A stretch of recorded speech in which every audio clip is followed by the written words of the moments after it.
Alright, what's up boys? Welcome back to another video. Today, we are reviewing the game between the number 22 ranked North Carolina Tar Heels and the Kentucky Wildcats.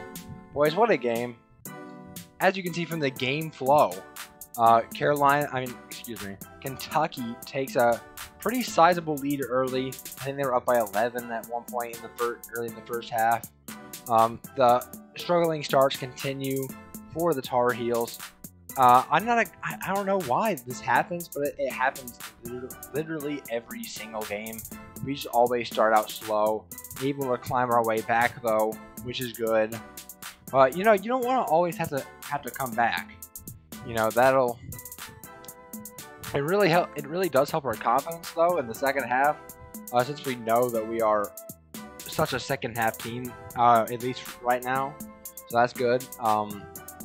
Win probability switched from 68.4% all the way at the lowest point for Tar Heels at 68.2% for the Wildcats.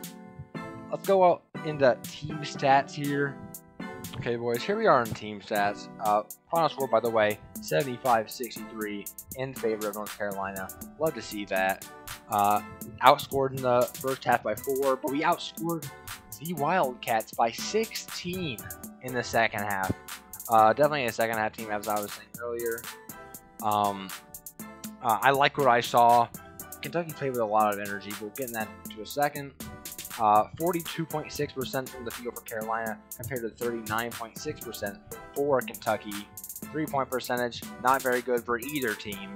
Only a certain number of players, like only Andrew Platek and Curran and Wolf were the only ones really hitting threes today. So yeah, 25% for the Tar Heels, 23% for Kentucky. Neither of these teams we knew coming in, or neither of these teams were 3-point shooting teams. But this is pretty bad. Free throw percentage, 62.1 compared to 60 for Kentucky. Surprisingly, they shot more free throws than us, which is actually kind of insane. As you can see, the foul trouble for Kentucky, which I'll show you guys in a minute. Rebounds, we were actually out-rebounded today, especially in the first half. The first half, we were like severely out-rebounded, probably by like, I think 10 rebounds in the first half we were out-rebounded. By second half, we severely out-rebounded them. So pretty much even on rebounds, although they did have the slight advantage. We had the offensive rebound advantage, though. Assists, 14 compared to 8. Kentucky not passing the ball very well. A lot of turnovers for them. As you can see down here, 16 compared to our 11. Love to see our turnover numbers continue to go down throughout the season. Largest lead for Carolina, 12 compared to 11 for Kentucky.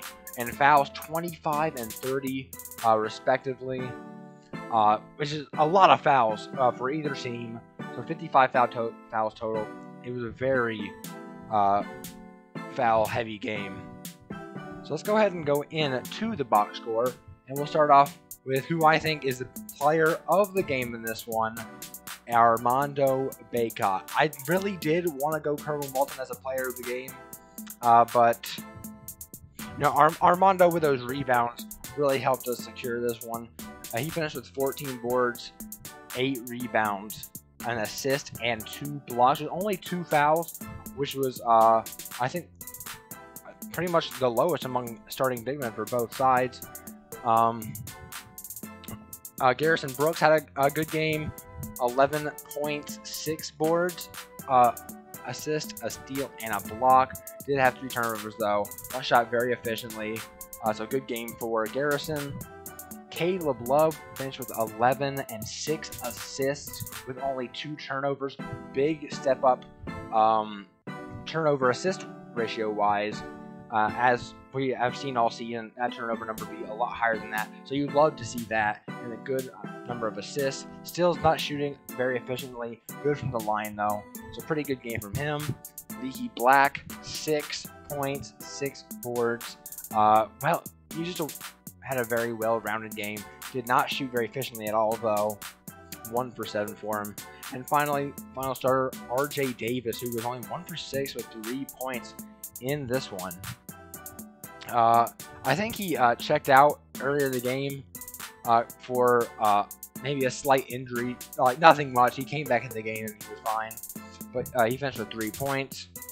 Onto the bench, by far the player of the game off the bench, Kerwin Walton, man. I wanted to give him player of the game, but I just couldn't. Kerwin Walton, man, he finished with 13 points and an assist, shooting perfect from the field, 3 for 3 with 3 threes. Really the only one who can, one of the only ones who can shoot threes on this entire team, being him, Playtech, and RJ Davis. Puff Johnson, of course, can shoot threes, but he hasn't been playing very much as a whole in the games. So great game from him. Dayron Sharp finished with 7 and 11 boards. He's a rebounding machine, absolute rebounding monster. Fantastic game from him.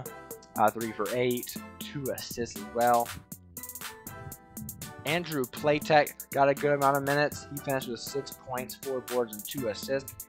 With 4 fouls though, which is that's just kind of how this game flowed though. So I'm not too worried about those 4 fouls. You know, that's just gonna happen in a game where they're calling fouls on everything you do. And then Walker Kessler finished with 2 points on his one and only shot in the game early in the first half. And Puff Johnson also perfect with his 2 points, which came in the second half. Now I'm going to speak a little bit on Kentucky. This Mintz, bro. Mintz had a good game. He's the transfer that he's a senior transfer, graduate student, I believe, who's gonna. He's big. He's been big for this Kentucky team, and he really showed why he's a good player today. He finished with 17, 8, and 2 assists. So good game from him. BJ Boston also had a good game. But that's about it for as far as Kentucky goes. Really, no one shot efficiently at all. Pretty much, it's really a struggle for him. And as you can see in the second to last column, personal fouls. My goodness, 7. I mean, I don't know where I got 7 from, but 5, 5, 5, 3, and 3 in the starting lineup. That's insane. That is not going to get it done. 21 fouls just for one starting lineup. That's gotta hurt. And then 5 here off the bench. 1, 2, and 1 for a total of 30 fouls. That was absolutely insane. But anyways, I'm gonna post another video after this about how the comparisons, like the visible comparisons between this year's Kentucky team and last year's North Carolina team, which that video will be out later today. Anyways, guys, that's going to be it for this one. Please like, subscribe, share, turn on the post notification bell, and I will see you guys in the next one.